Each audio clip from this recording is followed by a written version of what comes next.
Sneakerheads come together for the largest convention this side of the Hudson River. Okay. Alright. Talking shoes. I mean, it would be a little bit too much to say this is weird. We literally started 3D animation on Toy Story, but they are interesting character designs, to say the least. The mouths are trying to lip sync. Oh boy. So this is the weirdest prompt I've ever received at 5 o'clock in the morning. This is Sneaks. It is your classic Pixar movie formula. It is what if shoes had feelings, not done by Pixar or DreamWorks, Netflix, Sony, or any studio you've heard of. This is one of those underground projects with a pretty stellar crew and cast in the background that just seems to be sneaking out in a month's time to see where it goes. I didn't know this movie was in production, and I still can't fully find all the information about it. There's a whole 2 news articles about this movie giving extra context, and even then, one of them is 80% what other people have tweeted about this movie. Shoe puns. Stay right here. You know, I think he kind of manifested that. Like, who says stay here to an inanimate pair of shoes anyway? These kicks I'm walking in. My shoes! Like, they were asking for trouble, let's be honest.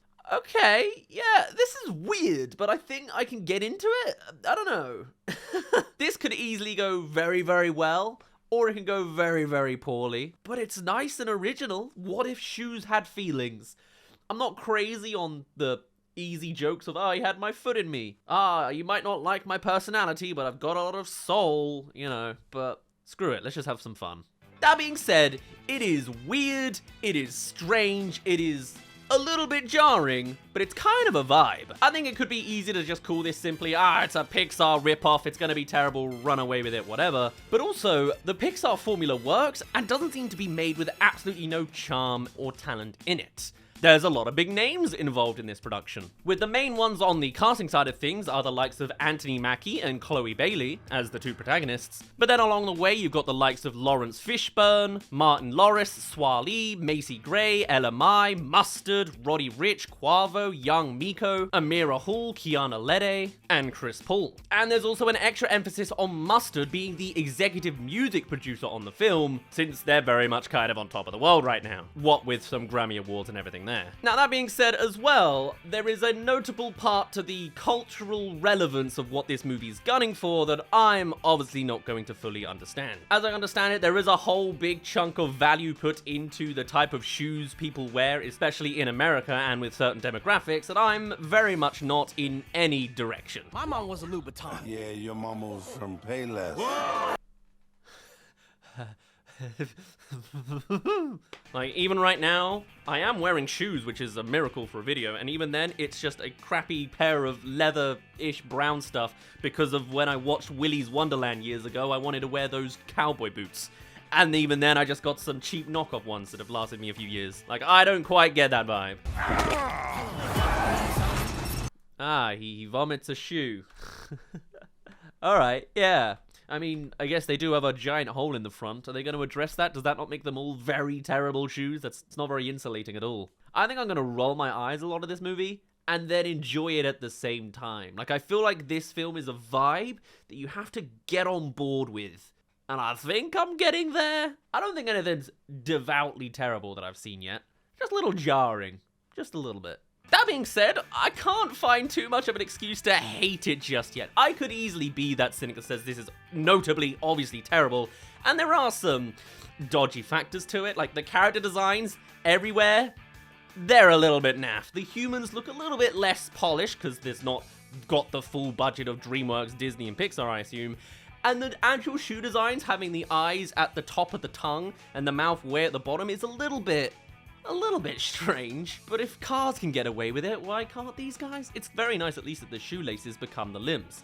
There's certainly room for expression, you just kind of got to get used to it a while. Similarly, I can't fully tell what the style is for this movie, in that it's animated on 2s, but sometimes the characters genuinely look like plasticine, and other times they look like CGI, and it seems like the eyes are its own separate asset in its own style. That maybe shouldn't really be a problem, doesn't matter how it got made, it just has a look, but I did find myself a little bit confused in places. By hell, I can't find any information actually confirming any details. I have to find my sister. How we gonna find one sneak? It's interesting, though, to see the animation styling they've got. So there's a little bit of that animated on twos. And also, I think the eyes are not part of the 3D field. It's like painted on top with a little bit of 2D animation. That's nice. They still look weird. Like, they look like a knockoff version of Cars, but in feet form. But I like that the shoelaces are actually their hands, you know? That's nice. Technically, it's not possible. Okay. Actually, in some places, I can't tell fully what I'm looking at, but it feels a little bit claymation-y.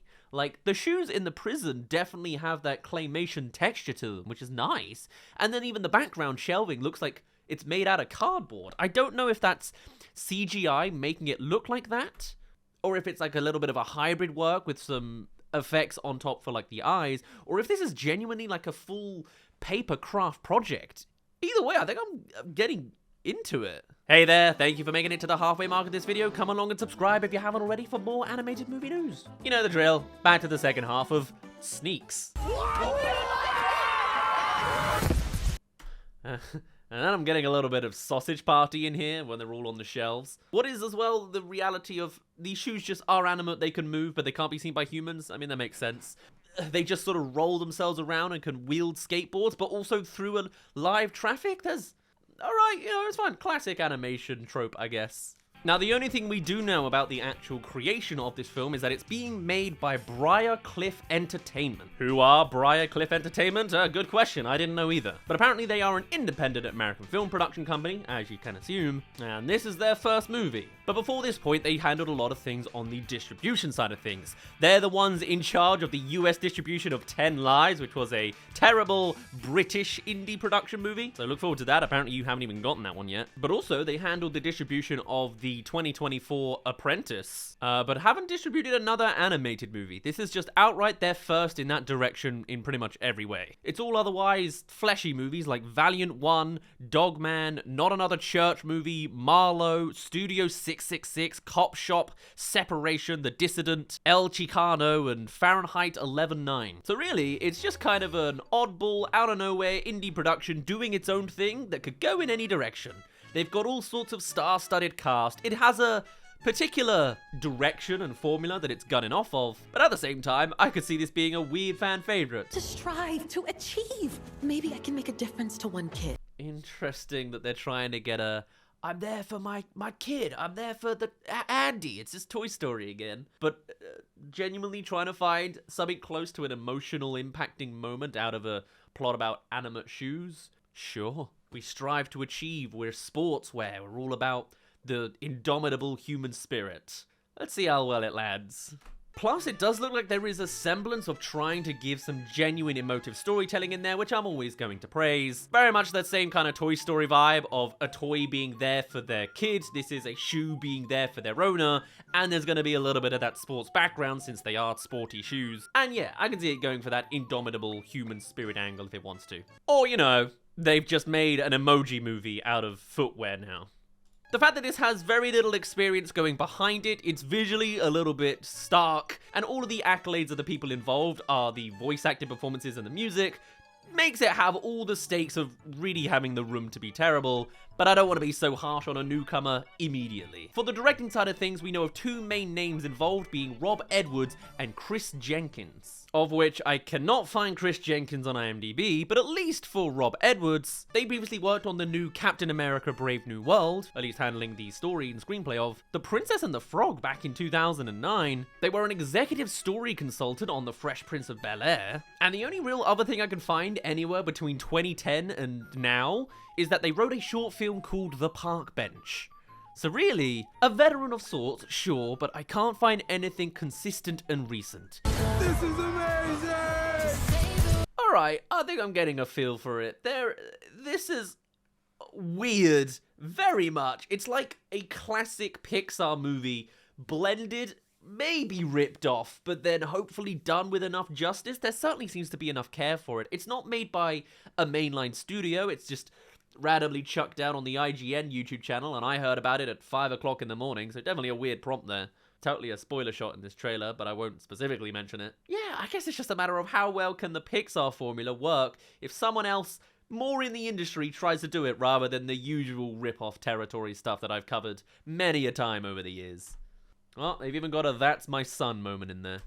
It sounds like this is a passion project of sorts, gunning for a new head without those mainline distributors that the industry kind of blases through with anyway. This has all of the stakes going for it. It could be a fresh, new, exciting, fun, quirky, vibey production, or this could be the next terrible rip-off made by an indie studio that's not quite keeping up. At the very least, they do with the funds for a star-studded cast and a super solid music soundtrack. Don't talk round here. We converse. Although I'm not ever going to be on board, I don't think, with the obvious pun territory. I think it's a bit too easy. But hey, clearly, this movie is a vibe. It knows what it's going for, and the character design and well, everything. The human character designs look funky, and the shoe ones are particularly noticeable. Mouth down here, eyes are giantly up here.